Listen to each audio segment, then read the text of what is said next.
Well, hi friends, this is AH Wellness, a place for Reiki healing, spirituality, fitness, astrology, and just in general keeping it real. In today's video, we're going to be talking about Mercury Retrograde. There's always just such a scary, worrisome undertone whenever someone mentions that we're coming upon it. So in this video, I'm going to share the real science and of course a little bit of my own personal advice on how to best use this time. So first of all, what the F is it? Mercury retrograde is a period of time in which the planet appears to be moving backwards when actually it isn't. It's just an optical illusion, but it often creates the same feeling or the same optical illusion in our lives that we are also moving backwards. Or we feel stuck, basically in anything we work on. This is a time where we're always noticing that we're making silly mistakes, or even life-altering tragedies can happen a lot during Mercury retrograde, and we always love to blame it on astrology instead of looking at our own situation.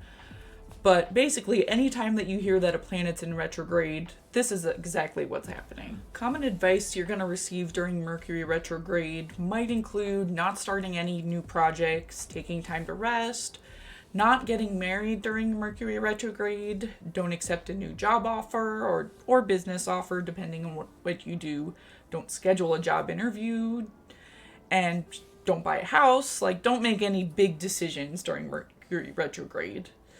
This doesn't apply to things that you've already started, but the general advice is to wait until after Mercury goes direct before going forward. The assumption is that both you, me, and the collective as a whole are not going to be thinking as clearly, so you want to make sure that you cross your T's, dot your I's, and make sure that you're choosing what's best for you in the long run. My personal advice: you are the master of your own destiny, and a lot of times when Mercury goes retrograde, it's in conjunction with any kind of seasonal shift, which can naturally throw us off our game. So at the end of the day, check in with your intuition and make sure you're thinking clearly regardless before you jump into anything new.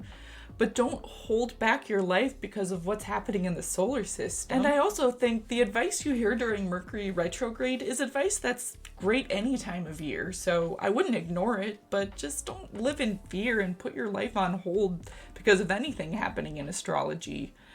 Leave a comment if you agree or disagree. I would just love to hear what you think. Thanks so much for watching, everyone. If you enjoyed this, make sure you like, share, subscribe, and if you feel inspired, I do have a donation link in the description box below to help keep this channel going.